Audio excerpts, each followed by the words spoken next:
Alright, today we have the X-Rider CX3 Air 110 scale RC motorcycle. It has a 2-in-1 ESC, a 132 brushed motor, runs a 7.4 2S battery.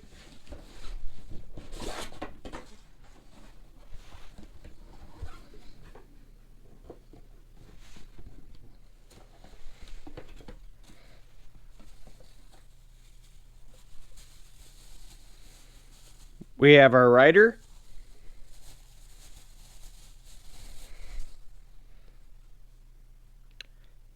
He's a soft rubber. Our transmitter looks to be fly sky based.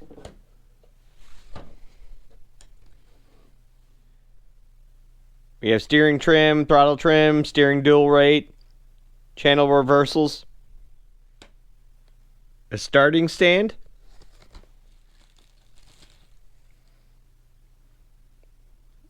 We have a spare helmet for our driver, a USB charger,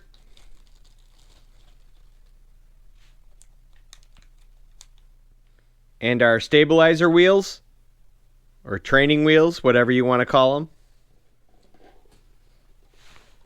Alright, let's take a look at the motorcycle.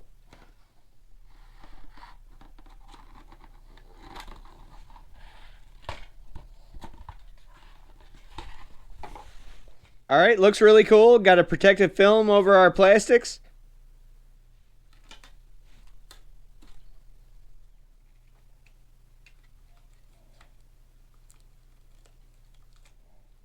This upper body's pretty loose. Looks like it's held on with a screw back here. Maybe when you put the body on, it's held down a little tighter. Looks like it's belt driven. Has these nice road wheels. Alright, got the upper body off.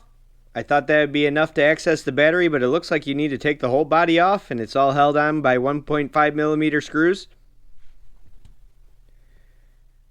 Alright, with the body completely off, you can see everything more on your chassis. We have our belt drive.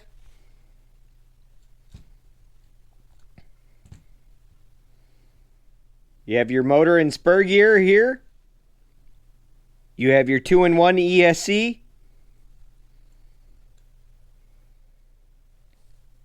Your batteries on the bottom of the chassis here uses an XT30 connector, held on with an elastic band. 600 milliamp 2S battery. Alright, mounting the driver, you have a little body pin underneath the seat. Then you slot the hand grips onto the handlebars. Alright, so a pretty involved process to get the body on and off, especially with the rider. You would have to take your training wheels out. There's a grub screw on each side holding those on. You have 4 screws that hold the lower body on, and then 1 screw that holds the upper body on. You could also nut and bolt the feet to the lower body. I'm just going to leave those off. Going to cause too much of a hassle every time you need to change your battery. It has a built-in gyro in the rear wheel. So as that spins up, it stabilizes the RC. We have these decals we could add to the body. Not sure if I'm going to put those on to start off. Alright, let's charge up a battery and take it out and see how she performs. Alright, getting ready to take the X-Rider out for its first ride. I got a couple complaints that you got to take it all apart just to get the battery in and out, turn it on and off. You have 4 tiny 1.5mm screws that hold the body on. You also have to take off the training wheels if you're using those, 2 little 1.5mm grub screws. Kind of a hassle to get the battery out or even turn the bike on or off. There is no on switch, just plugging the battery in turns the bike on. Alright, so after a stupid amount of time, I got the body, everything back on, all screwed back together. It's turned on for the first time. Let's see how she does. Alright, so the gyro's built into the rear wheel.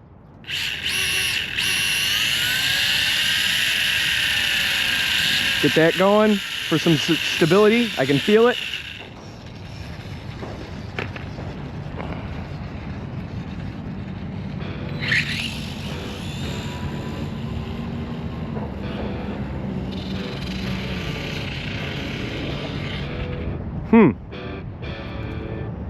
Tried to take a turn, the training wheels were rubbing, didn't let it turn. Here the gyro's still spinning.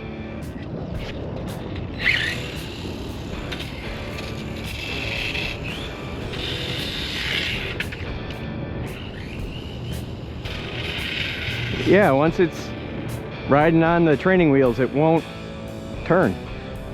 Maybe I need to take those off. Can't really change the angle on them.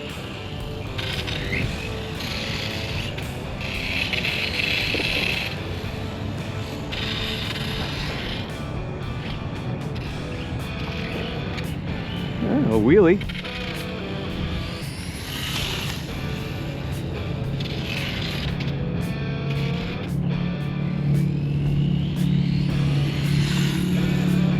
Yeah, death wobble at high speeds.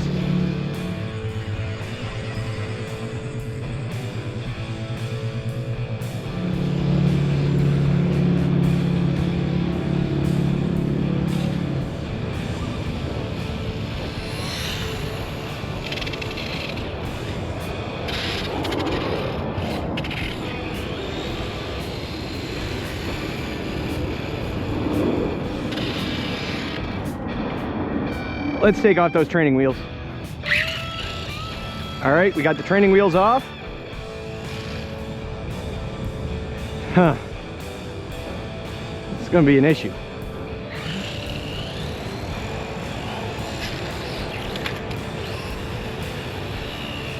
So, need something to keep it from going over too far.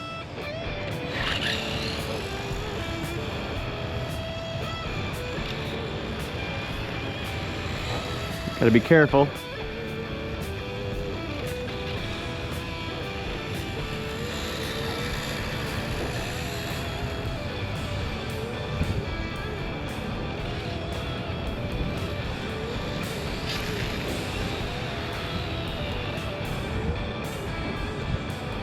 Gotta be real easy with your steering. Lay it over too much, it just hits the ground and stops moving.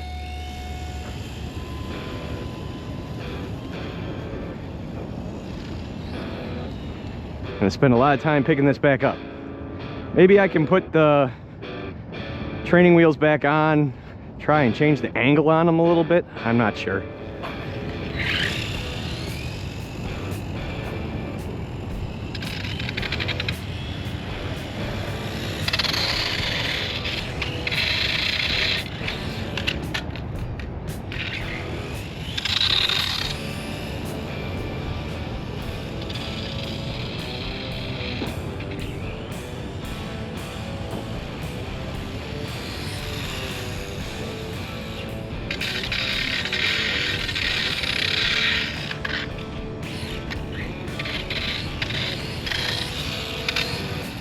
Definitely take some practice.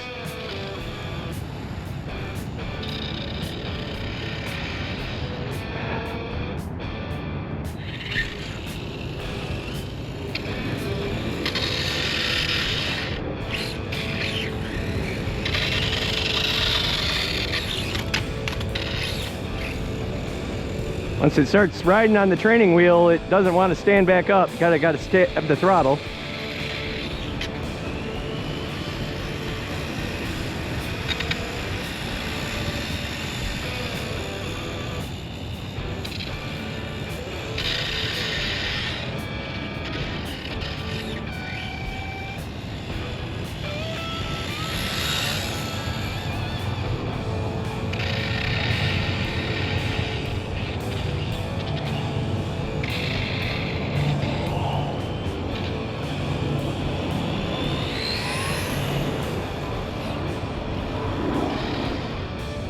All right, got my GPS just taped onto his back here. Nice little backpack. Let's see what we get for a top speed.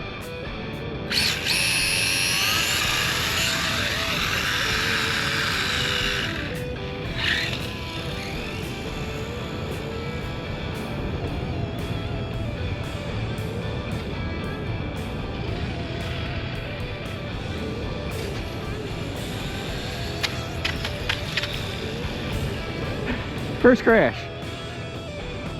Better than I thought. 24 before I hit the wall. Let's give it another shot, see if we can do any better. Try not to crash this time.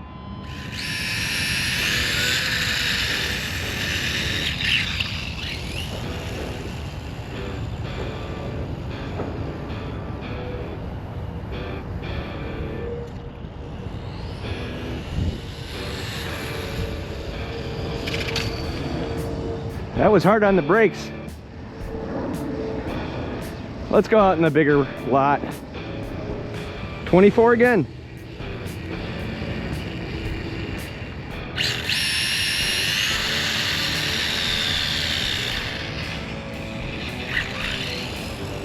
All right, first run on rougher pavement. Try and get the speed test in.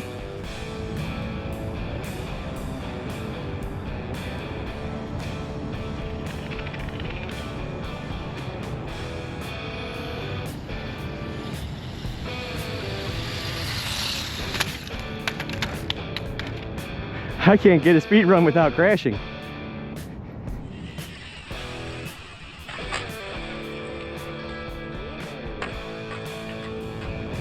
"25 miles an hour, pretty good. I'm gonna give it one more shot. I wanna get one speed run in without crashing.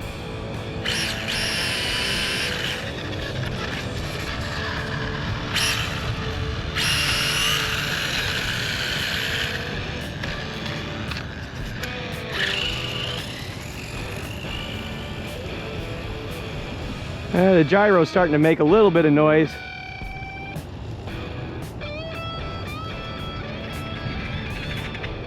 I don't think this thing is meant to be crashed so hard. Yeah, it's got a wobble now.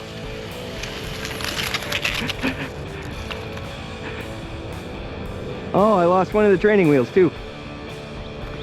Well, let's see what she's doing. Yeah, only 19 miles an hour. So it looks like 25 is all she's got. Let me see if there's anything quick and easy I could fix on it. All right, so definitely did something with the gyro that's in the rear wheel.